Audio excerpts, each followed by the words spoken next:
Salamu ya Kiaderi girls. Nyenye tunawaondea 18. Aziari mutia kenyita ngethio aziathie. Ndikuongerera kaundu. I am very happy to be here this day. And I want to give you a very short story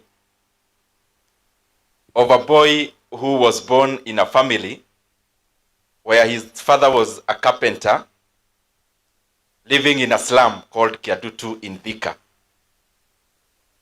And the mother was a peasant farmer in a village somewhere in the highlands of Kenya. He had a shop in class 6 trying to make ends meet, like a small kiosk around their home, because the family had financial challenges, because they were many siblings and they are all in school at the same time like the normal families have.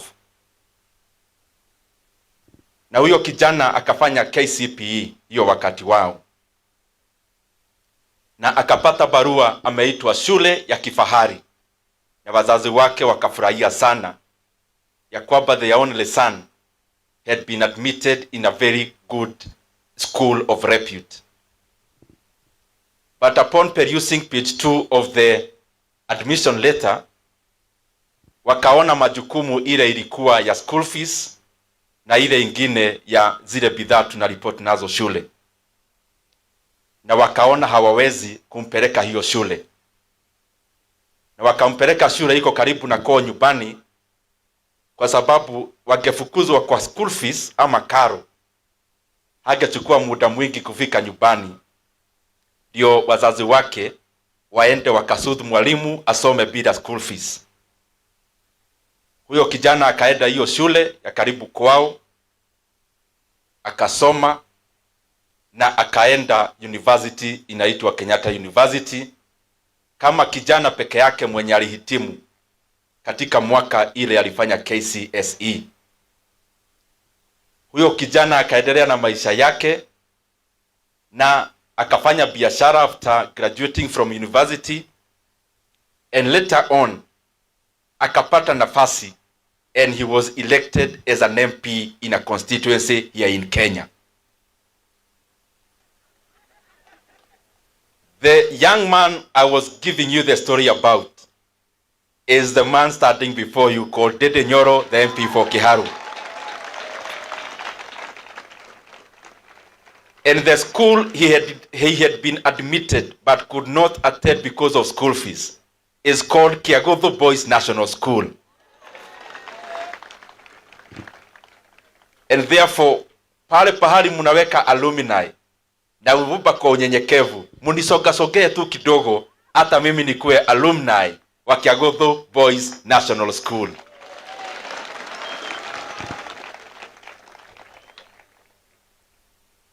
I want to highlight a few things. Just a few things. But before those, kwa sababu nimeona kuna watu wengi wa Kiharu, because mimi ni kiongozi ambaye napenda clarity. Kuna wanafunzi tunasaidia kulipa karo hapa, but I want to clarify, it is not sponsorship. Ile kazi mingi inafanywa na wazazi, sio mimi, because we only do partial scholarship in terms of bursaries, na kwa hivyo napongeza wazazi kwa kusimamia these young men in way of paying their school fees, na pale Mungu anatujalia tunasaidiana na bursaries kama vile zilisomwa na mwalimu mkuu.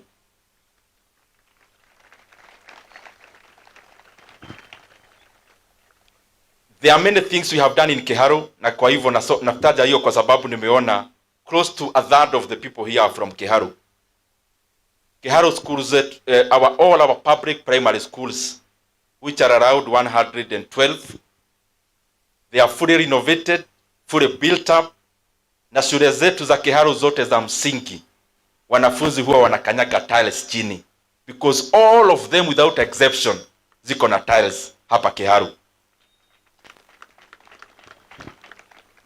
We also have a program we call Kiharu Masomo Bora, ambayo wale wako katika day schools, the only school fees they pay is only 1,000 per term, na hakuna malipo ingine, na wanafunzi wanakula shule, na every last Friday of the month they actually eat chapati for lunch across all our day schools.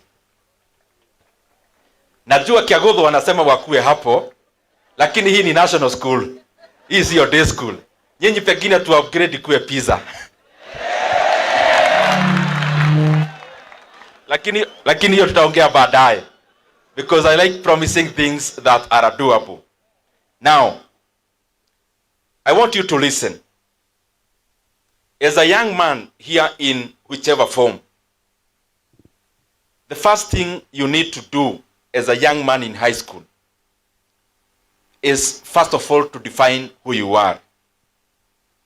Who are you as a young man in Kiaguthu, either in Form 2, 3, or 4?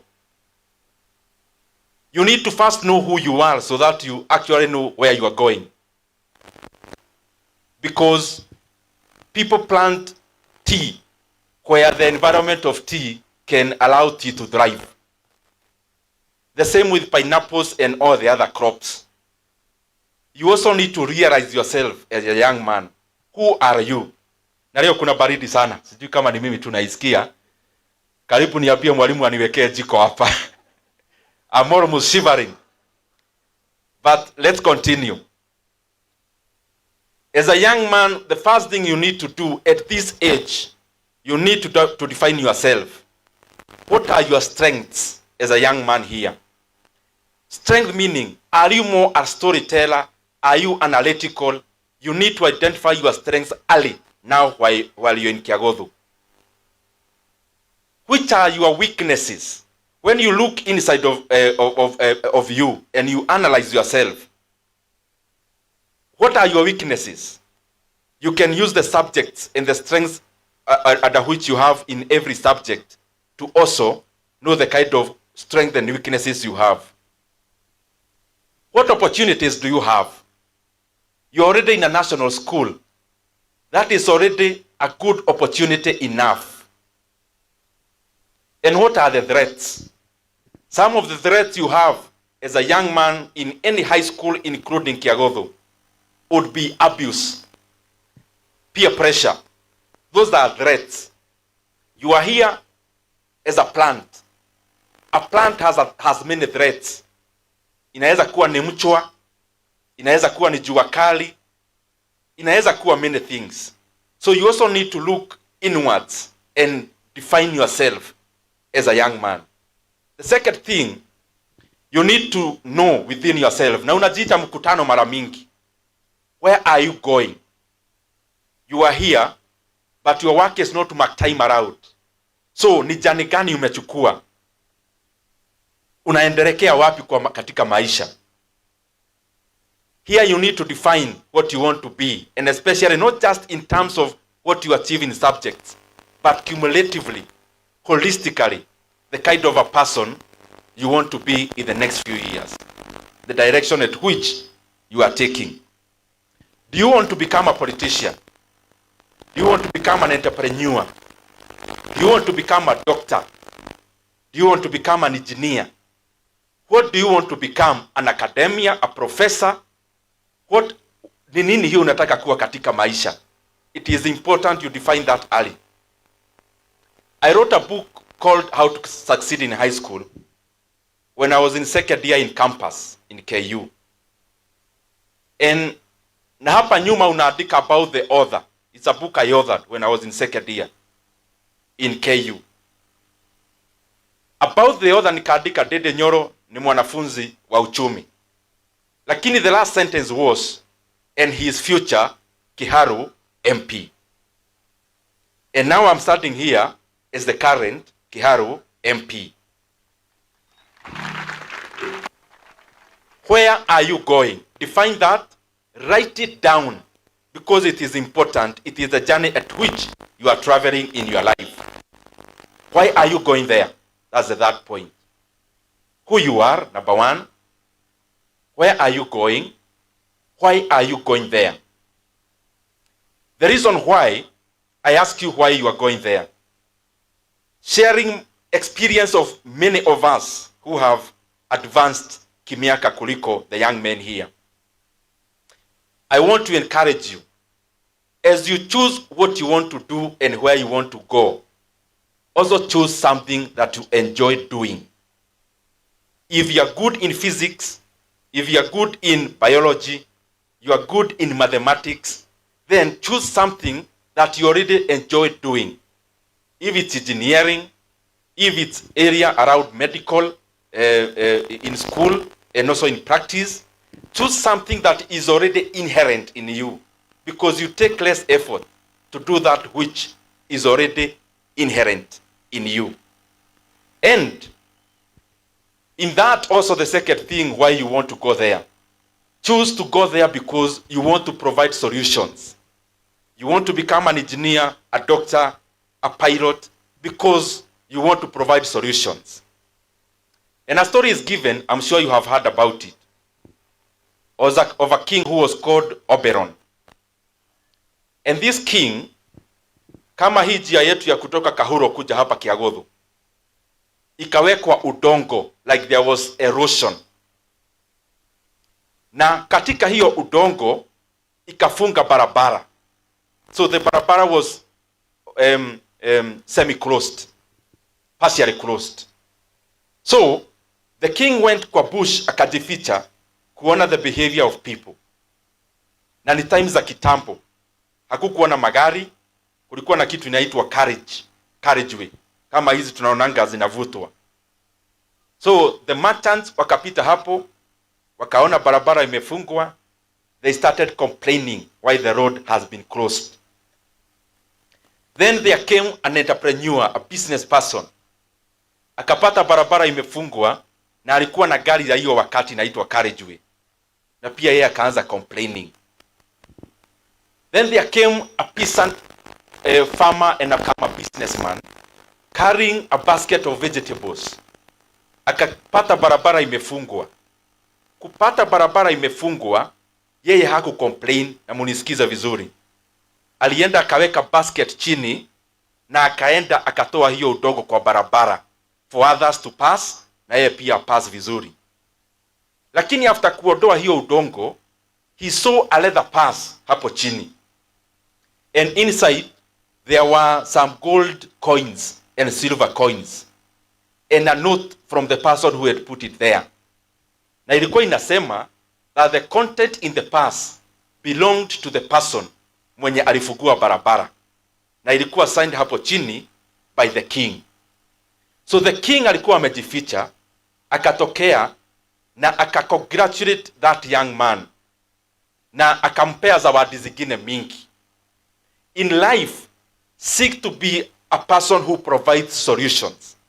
Because when you take that responsibility, underneath that responsibility of serving others, underneath that responsibility of doing good, underneath there is payment for you for being responsible.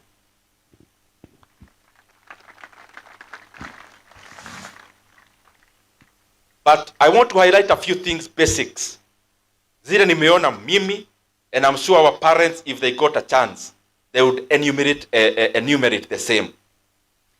As you travel, because we talked about identify who you are, know where you are going, and why you are going there. Then, what are these things that you need so that you actualize from who you are to who you want to become? There are many, but I'll highlight just a few. One is that right here in Kiaguthu, you need to have a goal. Goal we divide marabiri, or even 3 or more.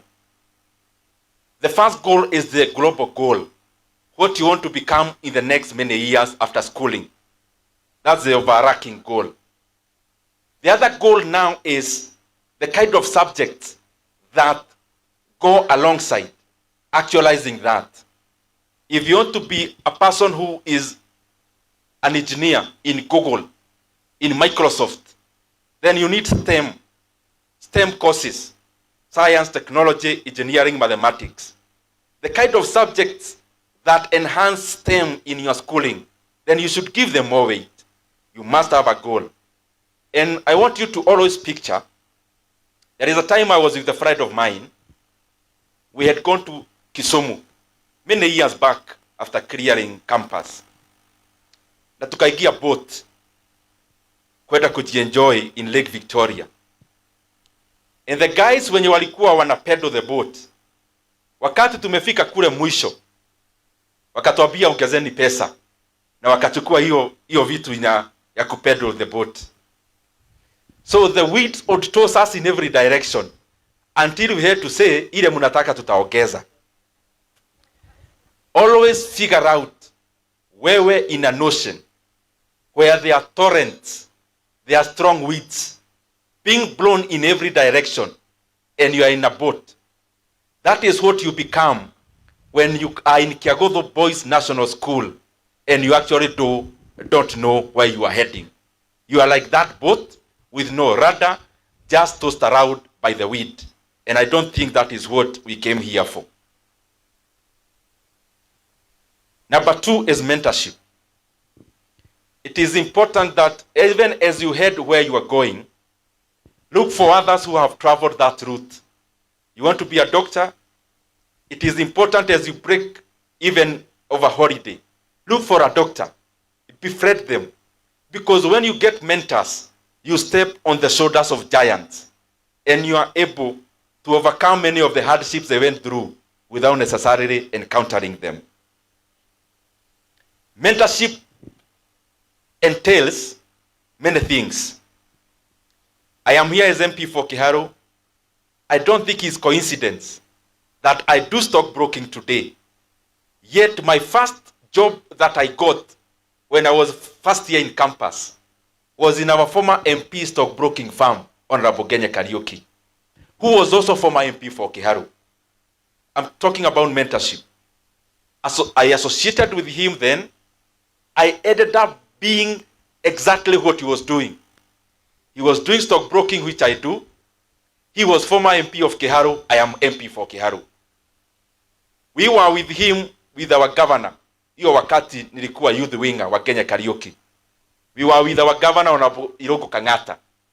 When Kenya was vying in, I think 2007, we were in his camp campaigning for him. It is not a coincidence that even Kangata ended up becoming MP for Kiharu. It is also not coincidence that Honorable Kenya Karaoke was chief campaigner of Honorable Kenneth Matiba, who was also MP for Kiharu. That is what practical mentorship is. 3, you have to have passion and want it so badly wherever you are going. I've been reading a biography of the richest person in the world called Elon Musk. Currently worthy over 400 billion US dollars. 400 billion US dollars.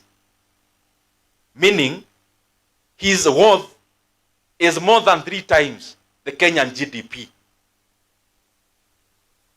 And when I'm reading about his biography, you see that the people who rise to high heights, it's never by accident. They work very hard. When he was starting the current company called Tesla, the kind of hardship he had to go through, at some point the company almost went bankrupt, but he still held on. Starting a company that is very novel, like SpaceX, taking people to Mars, taking people to the space. He is currently CEO of 4 companies, including X, which is Twitter, is his company. You can imagine heading multi-billion companies at the apex, 4 of them.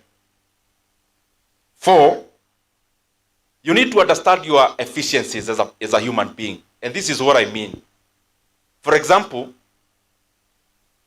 there are people who, if you don't sleep enough, you can't concentrate.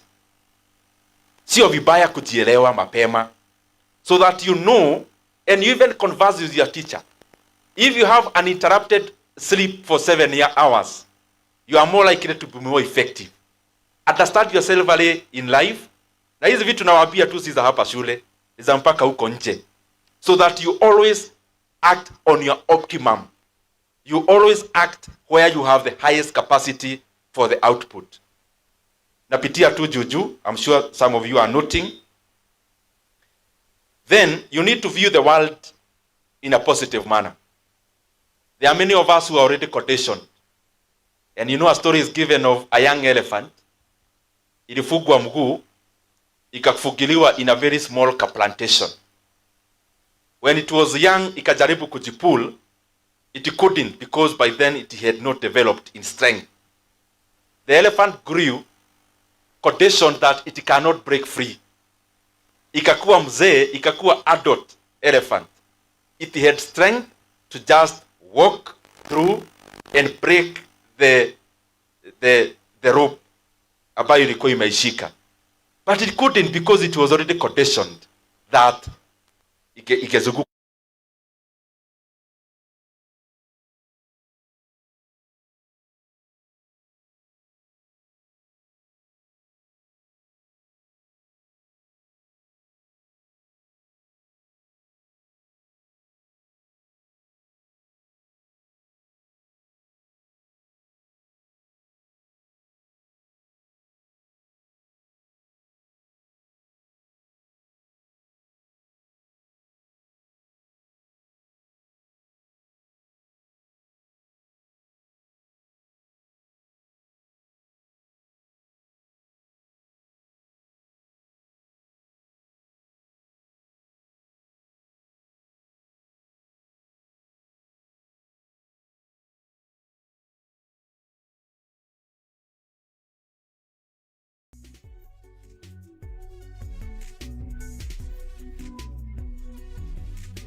Who is approachable, who is not lofty. The other thing is responsible. Be responsible, be accountable. Listen to this. Listen to these boys. There is this story about 4 people named everybody, somebody, anybody, and nobody. There was an important job to be done, and everybody was asked to do it. Everybody was sure that somebody would do it. Anybody could have done it, but nobody did it. Somebody got angry about that because it was everybody's job. Everybody thought anybody could do it, but nobody realized that everybody wouldn't do it. It ended up that everybody blamed somebody when nobody did what anybody could have done.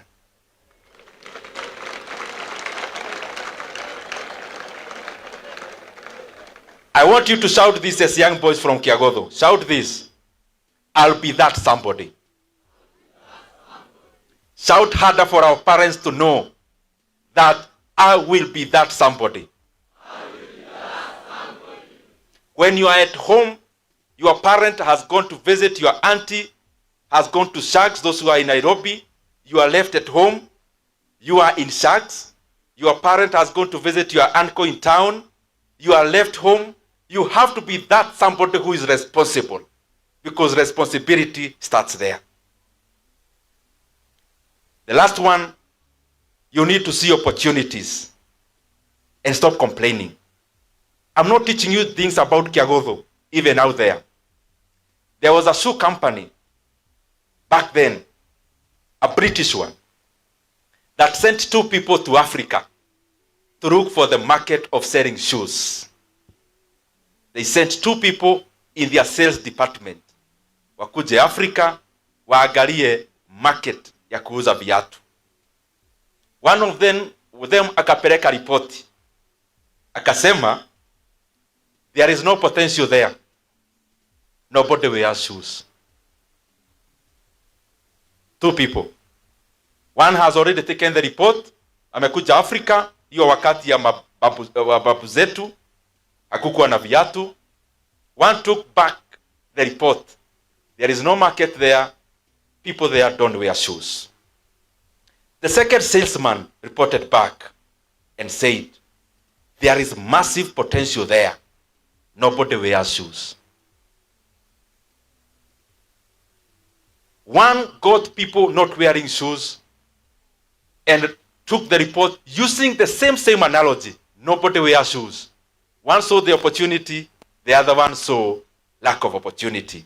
You must be that person who sees opportunity.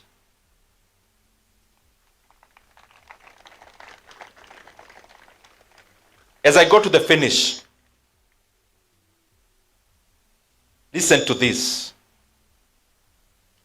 Once there was an older man who was broke, living in a tiny house and owning a beat-up car. He was living off social security checks. In the US, when you don't have a job, the government supports you with some little money for your basics. That man was 65 years of age. His home was called Kentucky. And he left Kentucky and traveled to different states to sell a recipe. He had come up with a recipe. Recipe ni kama, which other name can you give it, boys, young men? Recipe ile kama unapika, you understand. So you understand? With a recipe, and he went around selling it. He went to restaurant owners and told them, I have a mouth-watering recipe of making a chicken. Ukitengeneza hii chicken, it will be mouth-watering. He visited many restaurants. He offered the recipe to them for free, just to test. Just asking for a small percentage after they sell. Unfortunately, most of the restaurants turned him down and said no. He had visited over 1,000 restaurants selling his recipe. Even after all those rejections, he didn't give up. He got rejected precisely 1,009 times before he had his first yes. And that first yes, one of the food joints we know called KFC was born. And now it is worth over 151 billion US dollars.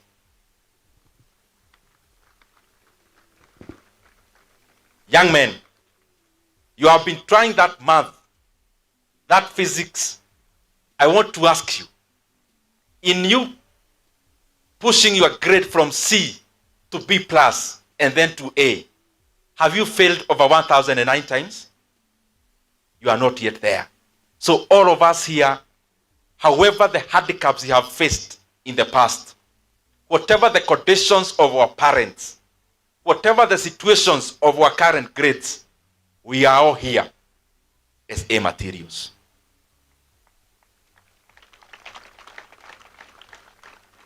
There is no one who joins Kiaguthu National School. There is no one who joins any national school in Kenya who is not an A material. And therefore my request Form 4 is this. That 8.6, all of you know here today, you have the ability, the capacity to get A's, all of you. Wacha serikali ikuwe shida yao ya kuwatafutia universities kwa sababu nyinyi wote muko na A's. And when you get those A's, I can assure you, help will come on the way of your parents. Hata wale hawataweza kuwapeleka kufanya engineering, kama hiyo tulisikia aeronautical. In Kikuyu we say, mwana mugi dagaga mudhabia. You just do your bit. When you do your bit, everything else corresponds to push you to achieve those heights. I thank you all.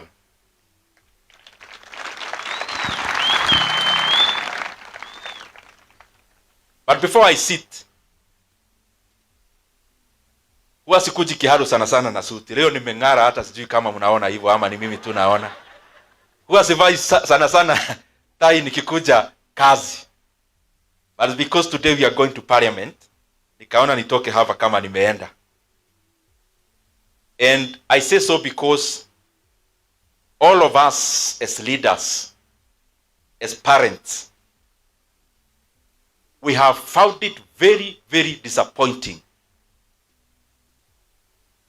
that the free basic education that came in Kenya during the reign of President Mwai Kibaki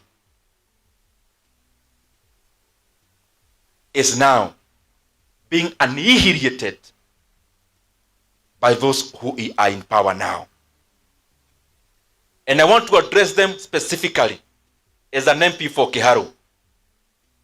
Education is the equalizer for all the households in Kenya. It is education ambayo Mungu ametumia that wengi wetu hata mimi nikiwa mbele yenu tumefika kwenye tuko. And we cannot allow that advantage we had to be discarded by those who do not know its worth.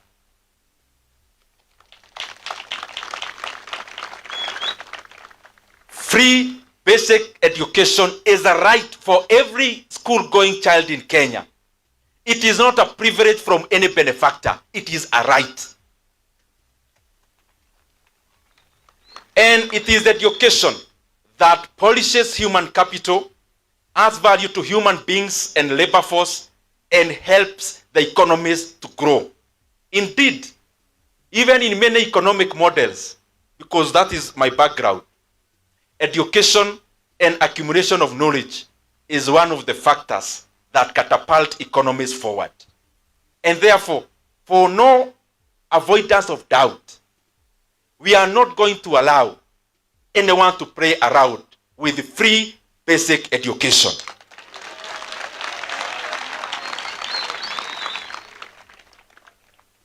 It is appalling to see people in the same government giving different conflicting statements around the same subject. Even if you wanted to lie to Kenyans, you would have called for a meeting to harmonize the lie, so that when you come out, give Kenyans the proper picture. We hear the minister for this talking about this, the minister for the other differently, the other minister for the other differently. You need to give Kenyans hope and a cohesive messaging. And what we are asking is this: 22,000 as capitation is not a figure that came from the air and fell in schools. It was out of analysis done on the issues that capitation supports in a school. And therefore, we must not be discussing about whether to go down from 22,000. The discussion should be, since when 22,000 came about as capitation, there has been inflation. We should be talking about increasing capitation from 22,000 upwards. Capitation for primary schools is the same figure that President Mwai Kibaki was giving decades ago. Yet there has been inflation. There has been changes in pricing. The discussion in the country should not be about whether to do away with it. It should be about how much money are we adding to capitation in primary schools, in JS and senior secondary schools. And I want to request those who are in power now, when you are in government, you do not promise, you do. When you have authority from Kenyans, your work is to do. Your work is to say, we are going to do. Because I saw now, after realizing the Kenyan parents are very angry, now the government is trying to come and absolve themselves. And they're saying they support free basic education. Then what you are telling you is this: don't tell us, just set the money. And at it, Ile pesa ambayo most of these principals, let me tell you parents, they run these schools like insurance companies. Ile unachukua policy ya huyu unalipa yule. Majority of the schools in Kenya, and I'm saying so because I have interacted with many principals, and especially because of Kiharu Masomo Bora, have many debts owing to unremitted capitation that the government has not sent to the schools for the last several periods.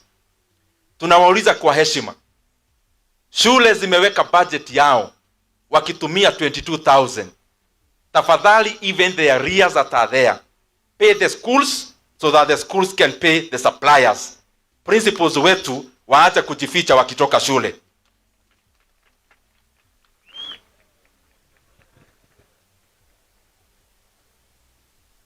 Na ya mwisho, when I'm here, I'm talking about President Kibaki's time, because it is the government, the executive, that shapes policy. You know, now I have seen now the usual circus of blame games. Oh, it's this, it's that, it's the other. When we talk about free basic education, we talk about the government then. So the government cannot shift the blame to any other institution. It is the government that shapes policy. It is the government that does allocations. Practically speaking, I have been there, I know.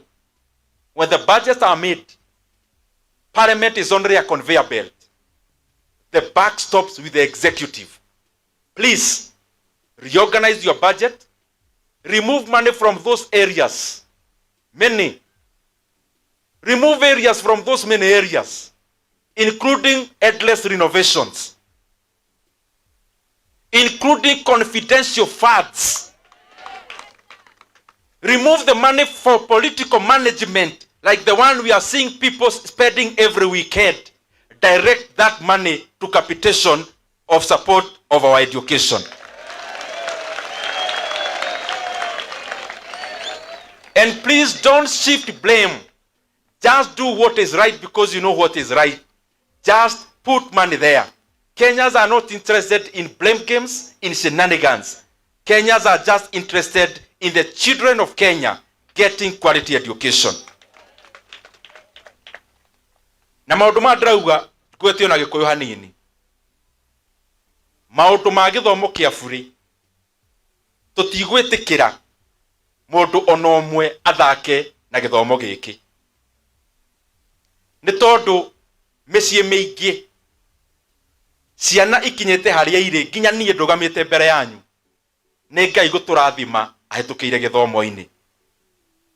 Na ni wega ciana cia Kenya iheo kanya kau ka mundu guthie githomo athome, ni tondu ndungimenya mwana agatuika ki utambite kumuhe kanya ga guthoma.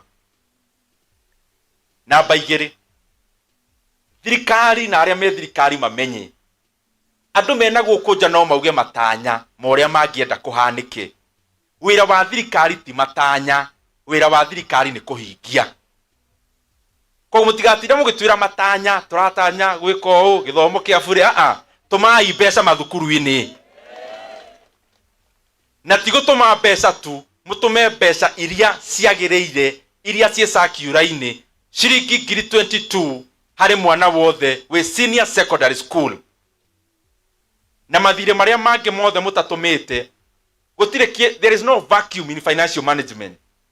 Thirikari mbeca iria mutatumite ni wega mamenye principles ni suppliers matarihite.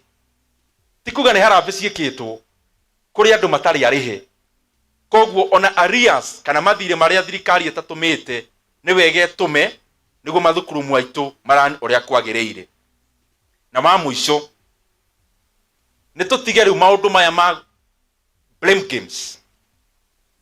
Riria tukwari uhoro wa thirikari irutite wira, twaragia uhoro wa thirikari etagwo executive.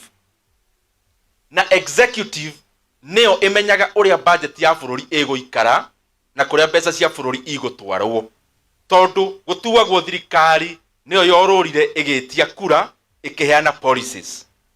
Na koguo gwenda kuria aria mariho, tigai gutinda mugicuniria aya kana aya, mara ni bunge, mara ni judiciary. me hakure ukinya kwanja gutwira ni undu wa riera. Mundu aheo kanya ga gutungata tiga blame games. Aroketi pesa githomo-ini na gutire mundu gukorwo akiaririria topic iyo. Andu mararia ni tondu thukuru ciena mathire, then minister uyu ni okauga gutire githomo kia bure, ungi uge ni auga ata tigwa raugite, uyu ungi naki ni auga gikuo. Tutikwenda kumenya uguo mukugai, tukwenda atiriri by ciana ikihingura after this holiday, arrears iria ciekuo na capitation ya ngiri 22 mutume mathukuru-ini maitu niguo marani wega. Na hayo mengi, Mwenyezi Mungu awabariki.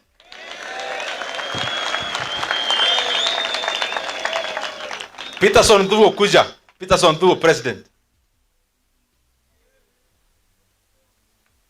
Si mnaona hata hate iko sawa? Aliniambia kwa ni Lang'ata. Nataka nimpe souvenir kwa sababu huyu ataenda Bali. Souvenir, sikupei pesa, nakupea souvenir.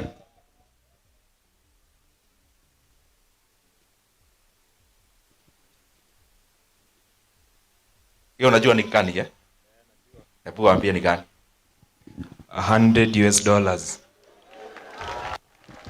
Ni kama pesa ngapi hiyo Kenya? 13,000.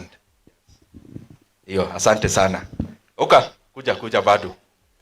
Nataka hawa young men wakirudi after holiday, mwalimu waongeze afanye kakitu wakule mzuri. Sawa? Yeah? Oh, system. System ya entertainment. Sasa kwa sababu sitaki kupromise kitu alafu niende, wacha niache, nyinyi mtajipanga vile itatosha, au sio? So nitaachia huyu, mtaongeza ya system 100,000.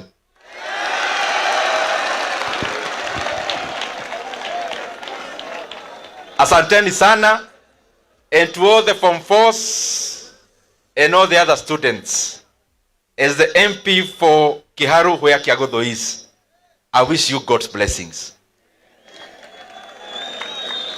And I pray that all the dreams and visions that you have, that God will help you to achieve them.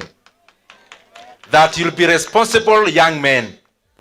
You'll be assets to your parents. You'll be a blessing to your families. And you'll be pillars to our nation. Asanteni sana.